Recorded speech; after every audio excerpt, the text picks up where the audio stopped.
Friends, నేను Shailaja Patibandla. Friends, ఇది కొల్హాపురి మహాలక్ష్మి అమ్మవారి మీద సూర్యకిరణాలు పాదాల దగ్గర నుంచి అమ్మవారి పై దాకా వస్తాయండి. అలా నిలబడతాయి అన్నమాట సూర్యకిరణాలు. అది చాలా విశేషంగా చెప్పుకుంటారు. ఓకే ఫ్రెండ్స్, అందరూ రథసప్తమి బాగా చేసుకున్నారా? చూడండి, అప్పుడే ఎండలు మండిపోతున్నాయి. అందరూ శివరాత్రితో వెళ్ళిపోతాయి చలి అంటారు, కానీ అసలు ఈ రథసప్తమి ముందల నుంచే బాగా ఎండలు మండిపోతున్నాయి.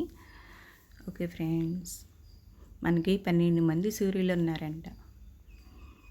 చూడండి, 7 గుర్రాల పేర్లు. ఆయన 7 గుర్రాలు ఉన్న రథానికి ఒకటే చక్రం ఉంటుందండి, ఒక చక్రమే ఉంటుంది. ఆయనకి సూర్యభగవానికి పళ్ళు లేవు కదా, అందుకని ఏంటంటే చక్కగా ఎర్ర గోధుమ నూకతో పాయసం చేయాలన్నమాట. ఆవు పాలలో ఎర్ర గోధుమ నూకతో. ఆయనకి గోధుమలన్నా ఎర్ర రేగిపళ్ళన్నా బాగా ఇష్టం అన్నమాట.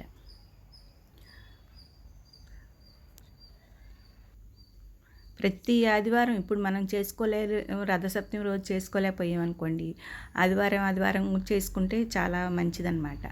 ఆదివారం సూర్యభగవానుడి కదా, ప్రత్యక్ష సూర్యనారాయణ. ఆయనకి ఆదివారం చేసుకుంటే సరిపోతుంది.